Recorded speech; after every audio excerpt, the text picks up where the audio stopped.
Hello students, welcome to education type academy. मैं हूँ आपकी प्रज्ञा मेंबर। आज के वीडियो लेक्चर में हम क्लास 8th हिस्ट्री का 5th chapter when people rebel 1857 and after का 3rd पार्ट देखेंगे। तो पहले के 2 पार्ट्स हम देख चुके हैं, जिसमें हमने देखा था कि ये जो 1857 का जो ये विद्रोह है, ये जो रिबेलियन है, वो क्यों हुआ था। और हमने ये भी देखा था कि इसमें क्या क्या हुआ था, कौन से लोग इसमें साथ दिए थे, कहाँ से स्टार्ट हुआ था, कौन से राजाओं ने इसमें भाग लिया, हिस्सा लिया। हमने बहुत सारी चीज़ें देखी थी।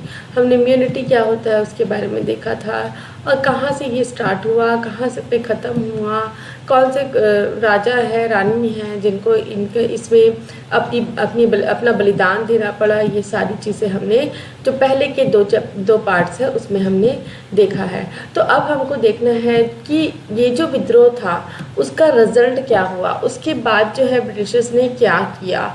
ठीक है, तो आफ्टर मैथ हमको देखना है। आफ्टर मैथ मतलब 1857 के बाद में क्या हुआ उसको हमको देखना है। The British has regain control of the country by the end of 1859 but they could not carry on ruling the land with the same policies any more. तो ब्रिटिशर्स जो है उनको 1857 का जो विद्रोह है उसको वो मतलब ख़त्म करने में कारगर रहे, उन्होंने ख़त्म कर दिया उसको। उसके बाद जो है रीगेन मतलब उन्होंने फिर से जो है अपना जो कंट्रोल है कंट्री में वो स्थापित कर लिया। कब?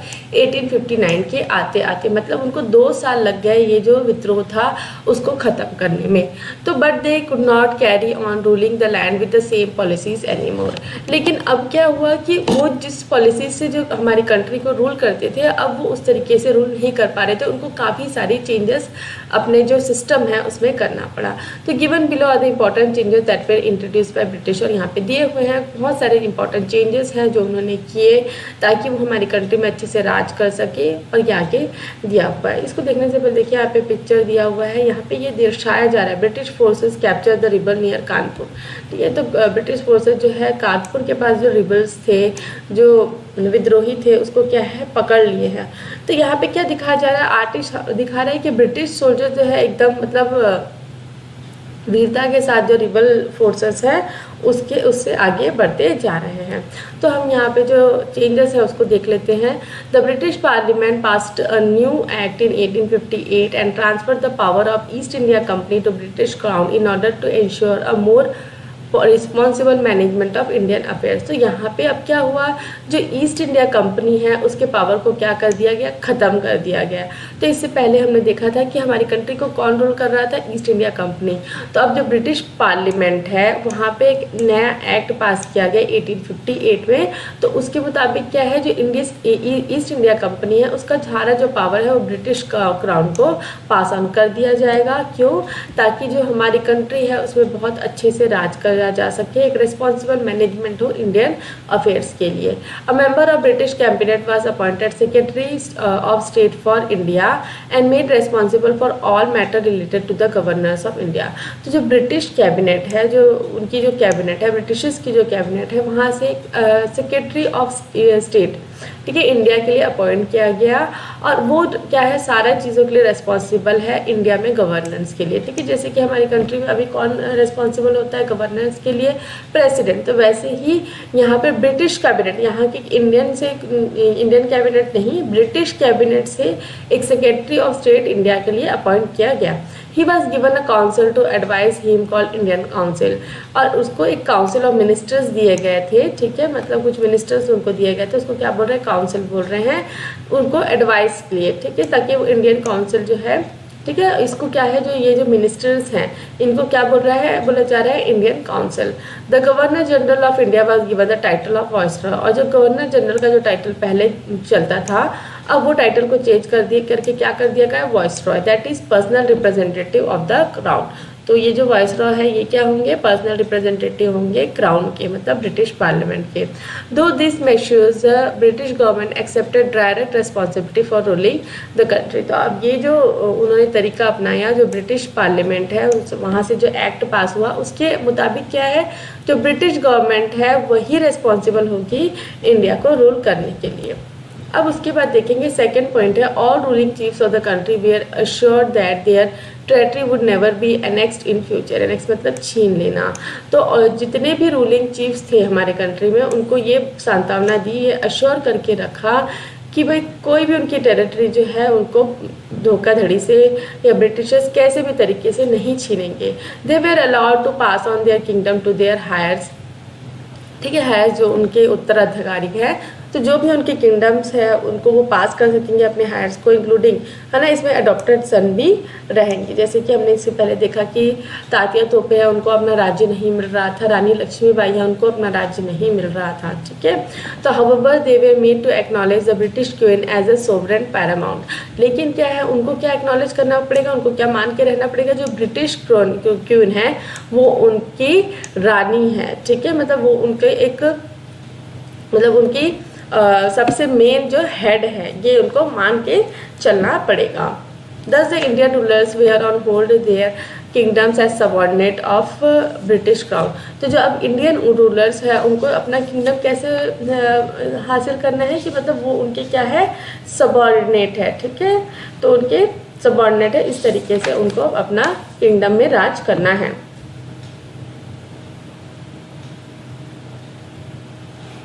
उसके बाद it was decided that the proportion of Indian soldiers in army would be reduced and the number of European soldiers would be increase. और ये भी डिसाइड किया गया प्रोपोर्शन मतलब जो हिस्सा है इंडियन सोल्जर्स का इंडियन आर्मी में उसको कम कर दिया जाएगा और जो यूरोपियन सोल्जर्स हैं उनको आर्मी में रखा जाएगा। It was decided that instead of recruiting soldiers from Awadh Bihar central India and south India, ठीक है, यहाँ ये जो प्रांत है अवध बिहार सेंट्रल इंडिया यहाँ से अब रिक्रूट नहीं करेंगे सोल्जर्स। वो कहाँ से सोल्जर्स लेके आएंगे, जो गुरखास है, सिख्स और पठान्स है उनको वो रिक्रूट करेंगे इंडियन आर्मी में। The land and property of Muslims were confiscated on a large scale and they were treated as suspicion and hostility. तो जो लैंड्स थी प्रॉपर्टीज थी मुस्लिम्स की उनको क्या है जब्त कर लिया गया। कॉन्फिस्टिकेटेड मतलब जब्त कर लिया गया बहुत बड़े पैमाने में, और उनको क्या है हमेशा शक की नज़र से देखा जा रहा था और शत्रु, ठीक है, अपने शत्रु के नज़र से वो देखते आ रहे थे। क्यों? क्योंकि ब्रिटिश का ये मानना था कि वही लोग रेस्पॉन्सिबल थे, ये जो विद्रोह हुआ है उसके लिए वही मुस्लिम्स वो रिस्पॉन्सिबल थे। The British decided to respect the customary religions and social practices of people in India। और ब्रिटिशर्स ने ये भी डिसाइड किया कि जो भी हमारे जो हिंदू धर्म है सोशल प्रैक्टिसेस है उनको वो रेस्पेक्ट देंगे। नेक्स्ट था policies were made to protect landlords and zamindars and give them security of rights over the land. तो अब जो पॉलिसीज है उसमें ये भी था कि जो लैंड लॉर्ड्स और जमींदार्स हैं उनको क्या है उनका जो लैंड में जो राइट्स हुआ करता था उनको वापस कर दिया जाएगा। तो thus a new phase of history began after 1857। तो 1857 के बाद काफ़ी सारी जो चेंजेस हैं वो देखने के लिए मिली। तो यहाँ पे मैप दिया गया है, मैप में ये बताया गया है जो मेन सेंटर्स ऑफ रिवॉल्ट क्या थे। तो रेड कलर में दिया गया है, तो झांसी थे, लखनऊ, ठीक है, कानपुर हो गया आपका, फैज़ाबाद हो गया, बरेली, मेरठ, दिल्ली, और अदर सेंटर्स थे ये सारे जो एरिया दिए गए हैं जैसे जबलपुर, सागर हो गया, बनारस हो गया, दीनापुर हो गया, सुल्तानपुर हो गया, सीतापुर हो गया, फतेहगढ़ हो गया, मणिपुरी हो गया, अलीगढ़ हो गया, बहुत सारे लोकेशंस। अब हमको एक केस स्टडी देखना है, बड़ी केस स्टडी है कुर्दा अपराइजिंग, ठीक है। तो जैसे कि ये 1857 का रिवॉल्ट हुआ वैसे ही कुर्दा करके जगह है, यहाँ पे भी कुछ इस तरीके का विद्रोह हुआ, उसके बारे में हमको देखना है। Much before the event of 1857 there had been taken place another event of similar nature at a place called Khurda in 1857। तो जो ये जो रिवॉल्ट है 1857 का, इससे पहले है ना, इससे पहले इस तरीके का विद्रोह पहले भी हो सकता हुआ था, और वो कहाँ पे हुआ था, जो कुर्दा करके जगह है वहाँ पे। Here it would be instructive for us to study that event and reflect on how resentment against the colonial policies of British have been built up since the beginning of 19th century in different parts of the country। तो यहाँ पे इससे हमको पता चलता है, इस case study से हमको पता चलेगा कि कैसे जो है विद्रोह जो है अभी से नहीं है ना, 19th सेंचुरी के स्टार्टिंग से ही जो है अलग अलग प्रांत में जो है ब्रिटिश की जो कॉलोनीज है, कॉलोनियल पॉलिसीज है, उसके खिलाफ लोग विद्रोह किया करते थे। तो Khurda is a small kingdom built up in late 16th century in southern eastern part of Odisha and was populous and well cultivated territory consisting of 105 grahas, 60 and large and 100 1109 small villages at the beginning of 19th century. तो यहाँ पे जो कुर्दा क्या है, कहाँ पे है, उसके बारे में बताया जा रहा है। तो कुर्दा क्या है, एक छोटा सा गांव है, छोटा सा किंगडम था, सॉरी गांव नहीं था, एक छोटा सा किंगडम था जिसको लेट 16th सेंचुरी में मतलब बिल्डअप किया गया। और ये कहाँ पे है, southern eastern part of Orissa में, बहुत ही मतलब घनी आबादी वाला जगह है, वेल कल्टिवेटेड टेरिटरी है जहाँ पे मतलब खेती वेती अच्छे से होता है।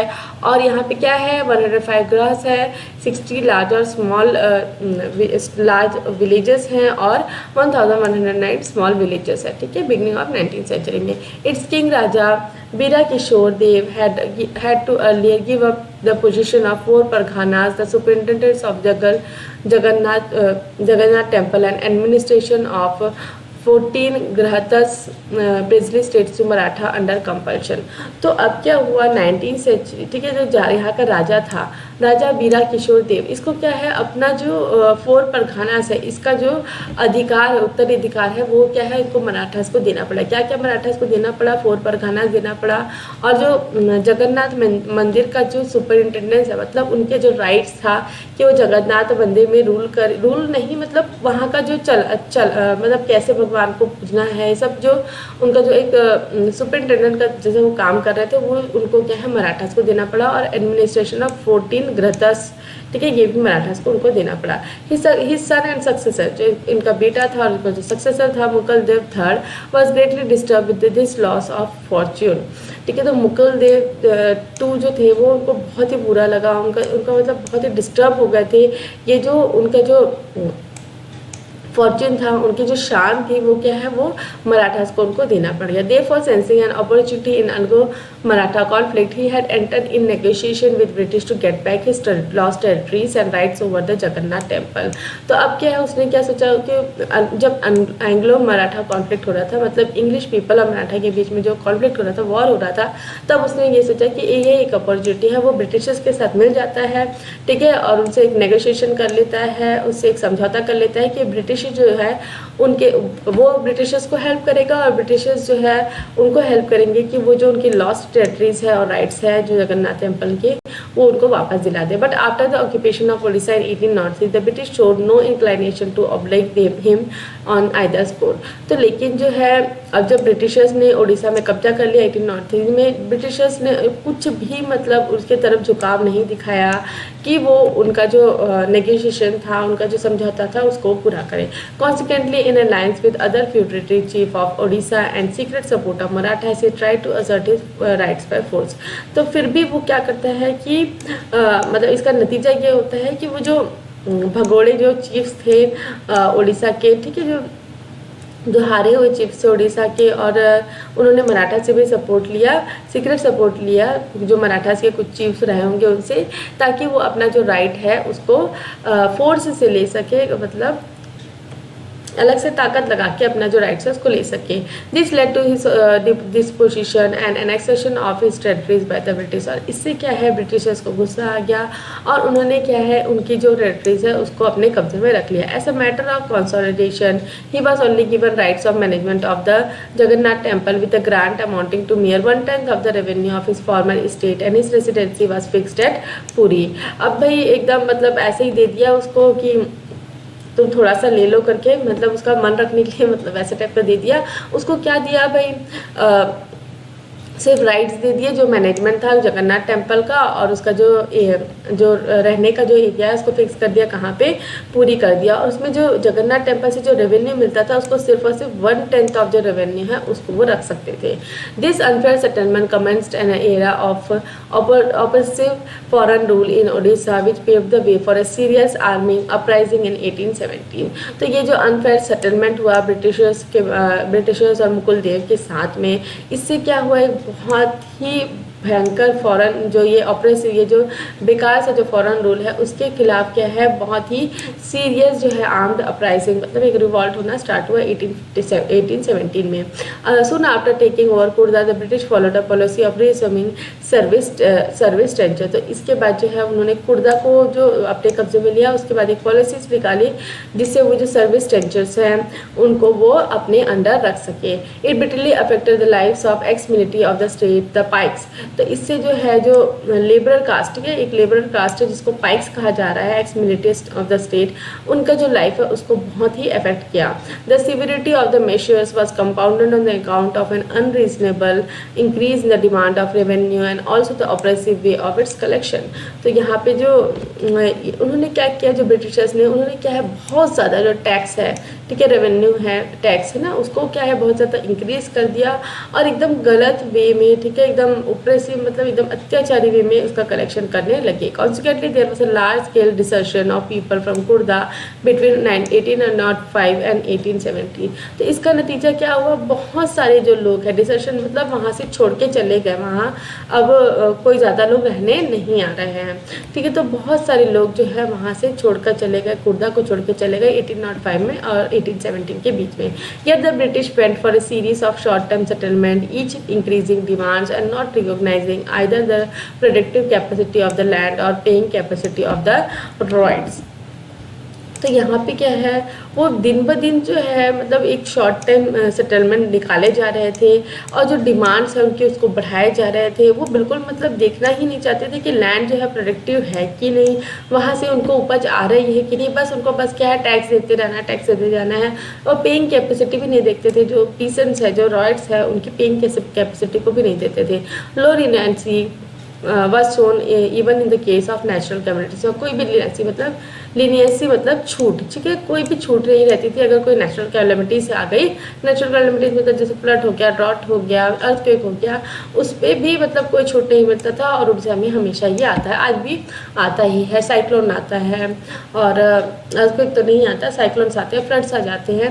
Rather land of defaulters were sold off to scheming revenue officials और स्पेक्टेकुलर्स फ्रॉम बंगाल। तो ये जो लैंड्स है, डिफॉल्टर्स मतलब जो टैक्स नहीं पे पकड़ पाते थे, उनके लैंड्स को क्या है बेच दिया जाता था जो रेवेन्यू ऑफिशियल्स है उनको, या तो जो स्पेक्टेकुलर्स जो है उनको। The hereditary military commander of the deposed king Jagabandhu Bidyadhar Mohapatra ब्रह्मभार राय और बक्सी जगबंधु ऐसे he was popularly known.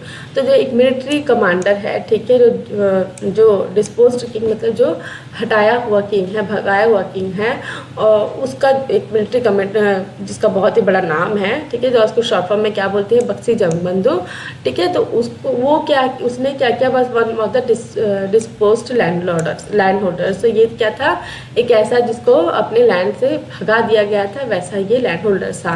He had in effect become a beggar and for nearly 2 years survived on voluntary contribution by people of Khurda before deciding to fight for their grievances as well as his own। तो उसको क्या है, उसकी जो सारी जो property है उसे ब्रिटिशर्स ने छीन लिया था। अब वो क्या है, उसको एकदम भिखारी वाला जो जीवन है वो बिताना पड़ रहा था और मतलब 2 साल तक वो कैसे सर्वाइव किया, उसने जो लोगों से भीख मांग के, वॉलंटरी कंट्रीब्यूशन मतलब जो भीख मांग के जो पीपल ऑफ खुर्दा है उनसे। और उसके बाद उसने क्या डिसाइड किया कि वो जो उनका जो दुख है और जो बाकी लोगों का दुख है उसके लिए वो लड़ेंगे।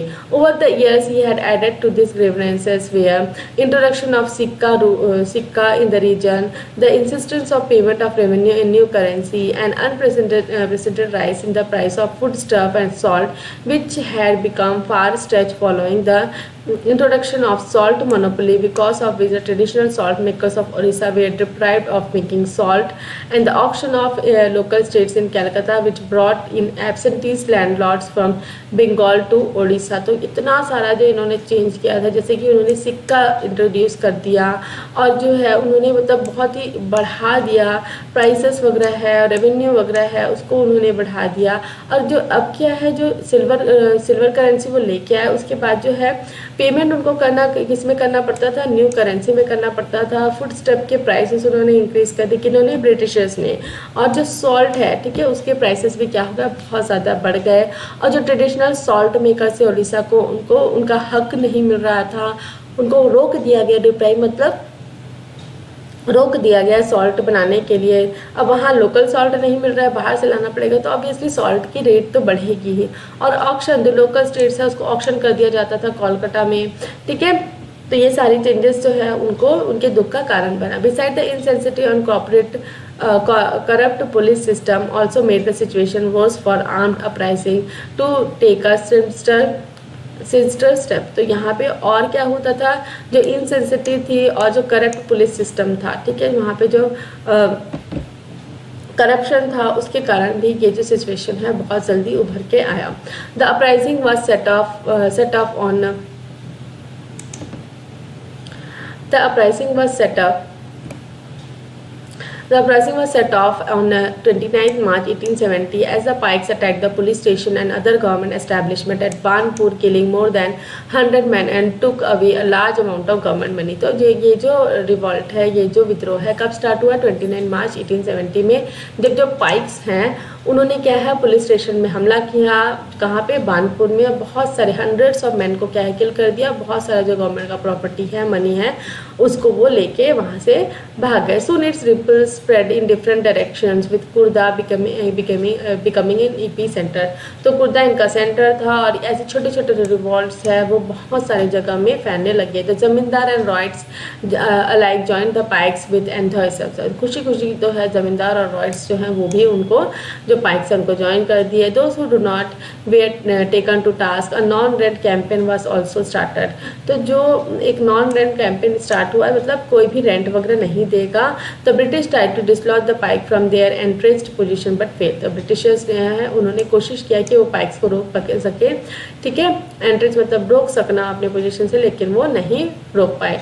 On 14 April 1870 Bakshi Jagabandhu leading 5 to 10,000 pikes and men of Khandar tribe seized Puris and declared assistant king।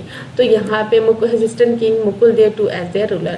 तो 1857 में 19, ठीक है, ऑन 14 अप्रैल 1817 में तो बक्सी जगबंधु है, उन्होंने वो क्या है 5 से 10,000 पाइक्स है और जो कंद ट्राइब के जो लोग हैं उनको लेकर उन्होंने थोड़ा सा लड़ाई बड़ाई किया। उसके बाद जो है पूरी को अपने कब्जा में किया और जो निकाला हुआ हेसिडेंट मतलब निकाला हुआ जो किंग है मुकुल देव, उसको अपना रूलर बना दिया। The priest of Jagannath temple also extended the Pikes for their support. और जो प्रीस्ट थे वहाँ के जो पुजारी थे जगन्नाथ टेम्पल के, वो भी पाइक्स के साथ उनको सपोर्ट करने लगे। Seeing the situation going out of hand the British clamped martial law.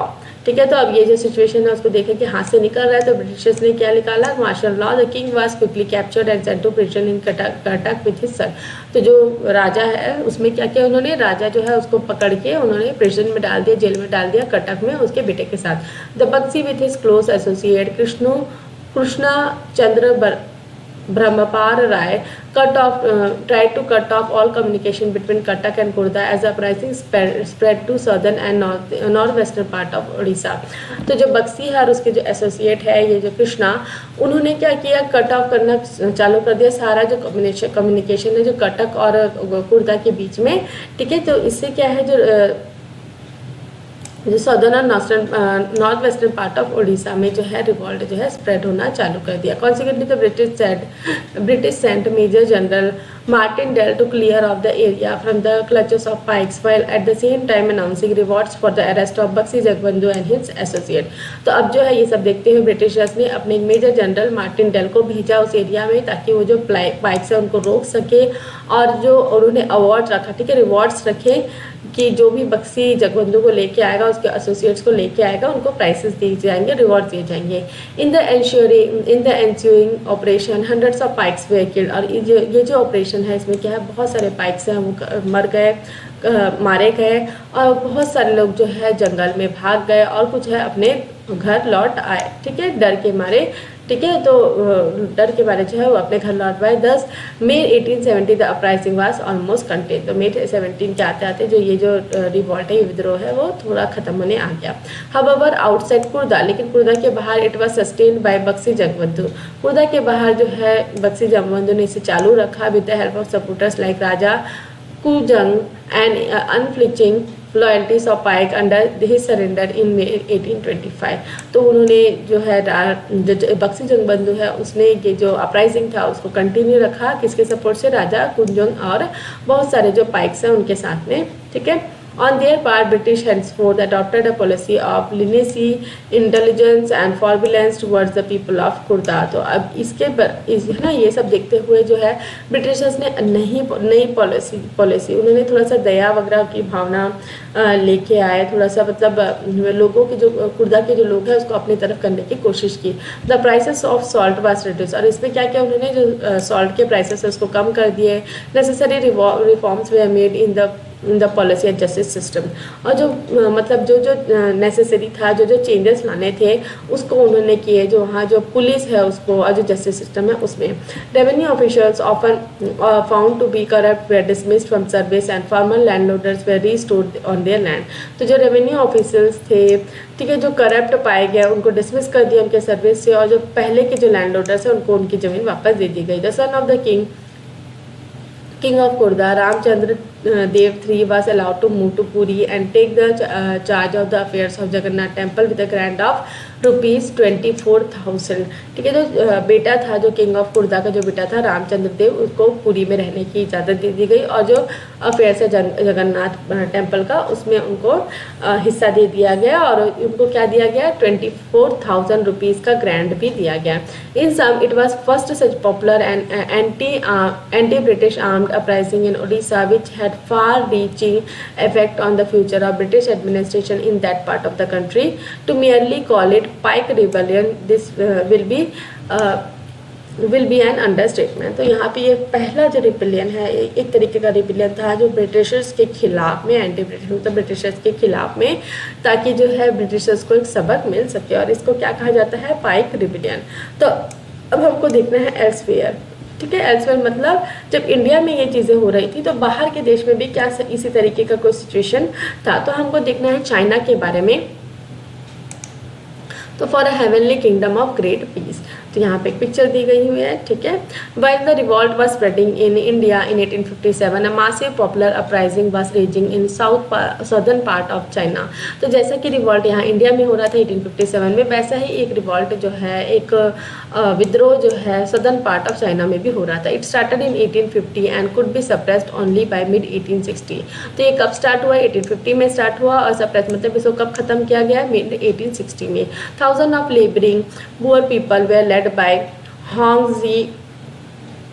Ziyongquan to fight for the establishment of heavenly kingdom of peace। तो बहुत सारे जो लेबर थे, पुअर पीपल थे, उनको एक आदमी जी के होंगडे क्या है इकट्ठा किया, और उन्होंने कहा कि भैया फाइट करना पड़ेगा, हमको एक साम्राज्य बनाना है स्वर्ग के जैसे। ठीक है, जहाँ पे बहुत ही शांति हो।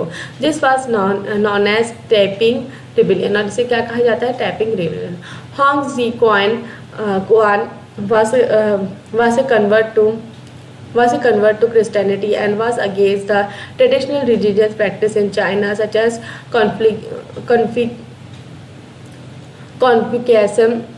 कैनिज्म एंड बुद्धिज्म। तो ये जो था क्या था कि क्रिश्चियनिटी को बिलीव करता था, और वो अगेंस्ट था जो ट्रेडिशनल प्रैक्टिसेस थे चाइना में, ये जो बुद्धिज्म है और कन्फ्यूशियनिज्म है उनके खिलाफ। The rebels of the Taiping wanted to establish a kingdom where a form of Christianity was practised, where no one held any private property, where there was no difference between social classes and between men and women, where the consumption of opium, tobacco, alcohol and activities like gambling, prostitution, slavery was prohibited. तो ये जो rebels थे, ये जो विद्रोही थे tapping के, ये ऐसा किंगडम एस्टैब्लिश करना चाहते थे जहाँ पे क्रिश्चियनिटी प्रैक्टिस की जाए। ठीक है, और किसी की भी कोई प्राइवेट प्रॉपर्टी ना हो, सारी जो प्राइवेट प्रॉपर्टी है वो सभी लोगों की हो, और वहाँ पे कोई भी डिफरेंसेस ना हो, सोशल क्लासेस वाला, कोई भी मैन और वुमेन में डिफरेंसेस ना हो, और कोई भी जो मैन और वुमेन है वो ये ओपीएम हो गया, मतलब नशे की चीज़ ना लेता हो, और कोई भी गलत काम जैसे कि जुआ खेलना हो गया, प्रोस्टिट्यूशन हो गया, स्लेवरी हो गया, ये सारी चीज़ें ख़त्म की जाए। The British and French armed forces operating in China help the emperor of Qing dynasty to put down the Taiping rebellion. तो ब्रिटिश और जो फ्रेंच के आर्म फोर्सेस है उन्होंने हेल्प किया ये जो रिबेलियन है उसको सप्रेस करने के लिए, ख़त्म करने के लिए। तो ये जो चैप्टर है यहाँ पे ख़त्म होता है, लंबा चैप्टर है इसलिए 3 पार्ट में किया है। तो समझ में तो आया ही होगा आपको। अगर समझ में आता है तो वीडियो को लाइक शेयर करें भाई। और अगर कुछ भी डाउट है तो भी आप कमेंट करके बता सकते हैं, कोई सजेशन है तो भी आप कमेंट करके बता सकते हैं। और वीडियो पसंद आते हैं तो वीडियो को शेयर भी करिए अच्छे से। और मेरे जो चैनल है उसको सब्सक्राइब भी कर लीजिए, बेल नोटिफिकेशन को भी ऑन कर लीजिए, ताकि जब भी मैं नए वीडियोस डालूँ तो आपको नोटिफिकेशन मिल सके। Thanks for watching.